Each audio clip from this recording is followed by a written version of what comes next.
Hello, I'm Matt Galloway, and this is The Current Podcast. After years in the making, Canada's online harms bill is here. The Federal Culture Minister, Mark Miller, will be with us in a moment to talk about one of the most prominent aspects of this, restricting access to social media for kids under the age of 16. But we begin with what is in that bill broadly and what's not, and what, if any, impact this act will have on the corporations that control so much of our online lives. Emily Laidlaw is an associate professor in the Faculty of Law at the University of Calgary, also Canada Research Chair in Cyber Security Law, and she was part of the Federal Expert Advisory Group on Online Safety that advised the government on this legislation. Emily, good morning. Good morning. Let's start with the part of this bill that is getting the most attention, and that is this proposed ban of social media for youth under the age of 16. Why is something like that important in 2026? Yes, these companies have had many years to develop these products that are seen as, for many, as addictive, right? Like they have these infinite scrolling, these streaks, these pushing algorithms of problematic content like self-harm and eating disorder content. And so there have been calls for essentially an emergency brake that you pull that brake and that kids are inherently vulnerable and shouldn't have access to it until they're a certain age. I would say that it's an emergency brake here because it's only a pause. What they've proposed is that if you're under 16 years old, the companies cannot provide these services to you until they show a regulator that they've made them safe to kids. And then they will be let out of the penalty box and kids can use their services. Will this make kids safer online? I mean, hopefully. I think that the gold standard here, the key thing is to put in place safety by design measures. And that is what the legislation is about. This idea of the ban is really secondary. It is that emergency brake. But most of the act and most of what's going to happen here is a regulator will be able to hold companies accountable for putting in place safety measures and impose fines if they fail to do so. We know that Australia has been down this road already in terms of limiting access to social media. And there's been reporting suggesting that about a quarter of kids under the age of 16 have gotten off those platforms, but many other kids are finding workarounds. How do you define success in something like this? Well, it's almost impossible for regulators like this because they're acting in the public interest, and the whole goal is to make the environment better but not perfect. And in the case of Australia, I would say it's still early days. And I'm not here necessarily advocating that the ban is precisely the solution. I think that the major thing really is about, creating this law in the first place to hold companies accountable. But in the case of Australia, they're only 6 months in. And so right now, Australia has open investigations of the companies to determine whether they're actually meeting their obligations. And so we know that kids are going to get around a ban like this. My worry is that it incentivizes kids to go to more dangerous, smaller platforms that are not the regulated entities. But equally, in the case of Canada, by making it a pause and giving companies the opportunity to make it safe for kids, then it might not drive kids away. It might be that it's just the strong arm of the law forcing the companies to put in place measures as quickly as possible to then allow kids back on their services. Let's talk about another aspect of this. You were pushing for legislation around AI chatbots specifically. How does this legislation address your concerns when it comes to this emerging technology? Well, it does. And this is the one that I'm particularly pleased about, that, we've seen all these horrific instances where, children have taken their lives after chatbot uses. And this legislation scopes chatbots in. And what I think is important is that it's a separate provision then to social media services is very particular chatbot risk mitigation measures that are required through this act. And this is something that we need. Otherwise, there's nothing in law at the moment that requires that the chatbot providers put upfront safety measures. What harms in particular are you most concerned about when it comes to AI chatbots? We've talked on this program about, to your point, those young people in particular who have developed a relationship such as it is with an online chatbot that has led to real-world harms. What are you most concerned about?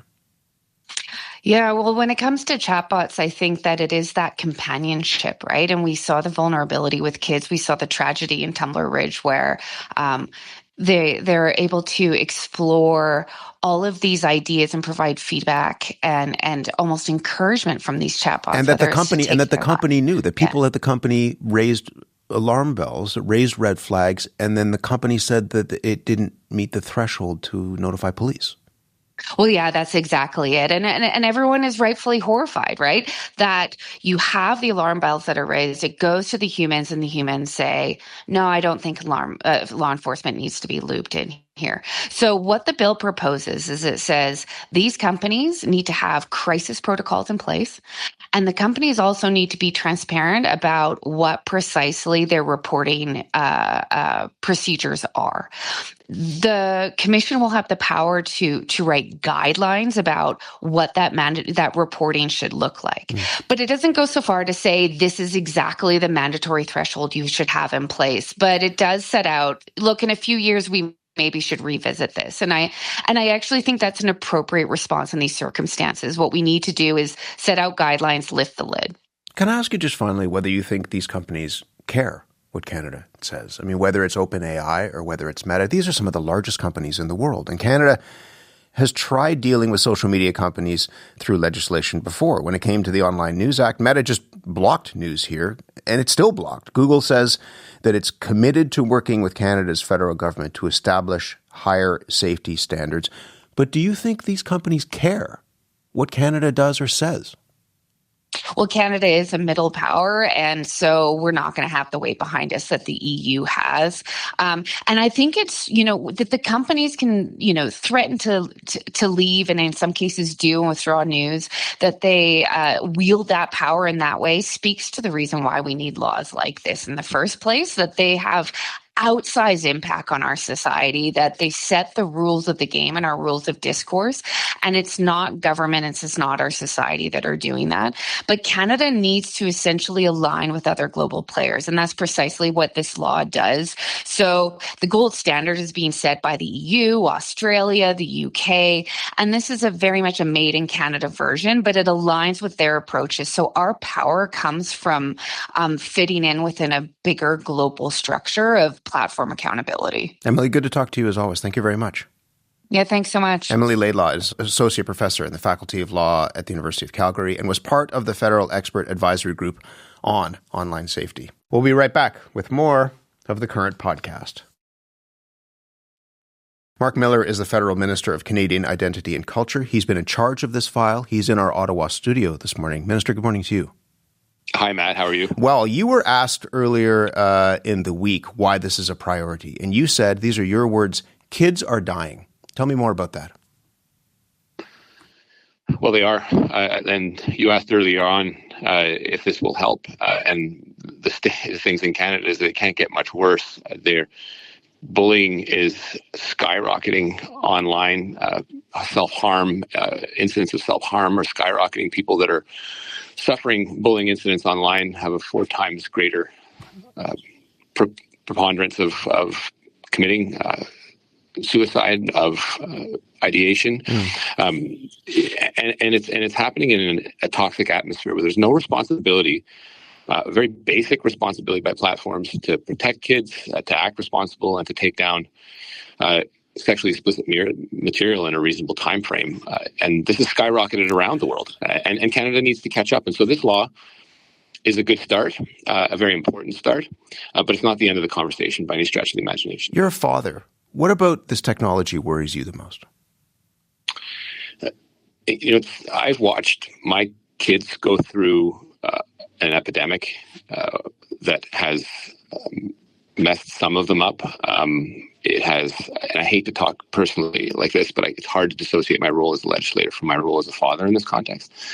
But in that context, they've been isolated, and social media has been just a magnifying instrument for all the stuff that they see online. And it's now proven in court cases coming out that this has been addictive by design. And that's scary as hell. Trying to detox from that, and I use it the drug world, phraseology is extremely difficult, and I'm not sure all of them are there yet.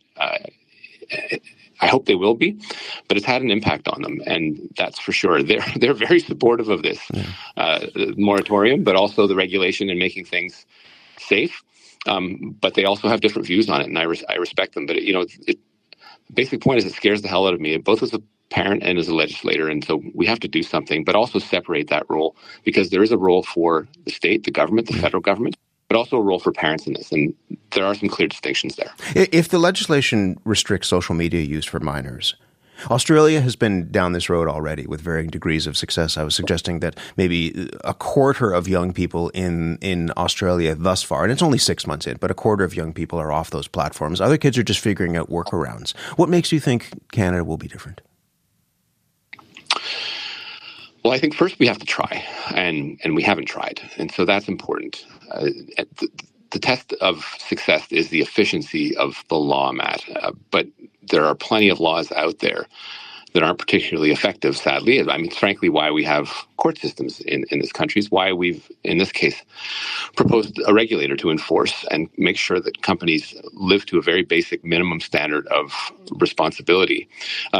We believe, and I believe industry can be pushed and prodded to make sure that their products are safe, or else they'll face consequences to their revenue, to their ability to do things in Canada that, they do take seriously. We are a middle power, but they do make money in Canada, and if they want to do business in Canada, they'll need to comply by some very basic minimum standards that they're not complying by currently. But and frankly, these are companies that have built young people into their business models. I mean, there was that famous slide from Meta from 2018 that calculated that the lifetime value of a 13-year-old was $270 in ad revenue. It's built into the marrow of these companies. Why would you believe that these companies will change how they operate, multi-billion-dollar companies, because of what Canada wants? They may act a certain way in public, and that is quite an important tell. But I believe Canada has that moral responsibility, one, first and foremost, to protect their kids, to use the laws that we have to make sure companies comply, or in this case, be banned. But we also have moral authority around the world, along with a number of countries where these big companies either reside or make a tremendous amount of money on, or they're being sued. And if they want to have successful initial public offerings, if they want to continue doing business, they'll suffer the consequences of the law if they don't comply. These are very basic minimum responsibilities that we are asking platforms to comply by. And this will be a process. There'll probably be some kicking and screaming. But the reality is they'll have to get there or suffer those consequences. The effectiveness of the law does concern me. If you only have a 50% success rate, you have to adjust on the fly. And we see in the initial instances in Australia some challenges. But by and large, we do see kids having better experiences online. And my hopes are that our kids will have an equal, if not a better experience than countries that we compare ourselves favorably to, like Australia and like a number of countries in Europe. Can I ask you about AI chatbots, which are also part of this proposed legislation? The bill does not force companies to report troubling use to police.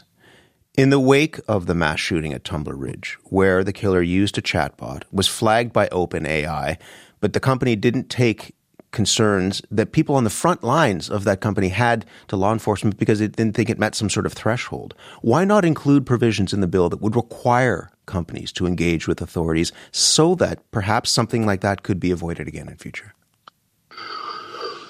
Well, Matt, we think we get there by forcing companies to be transparent by default, by telling us what their protocol is in engaging with police, what the threshold is in this case of imminent violence, where they report it to police, and the incidences that they're seeing online.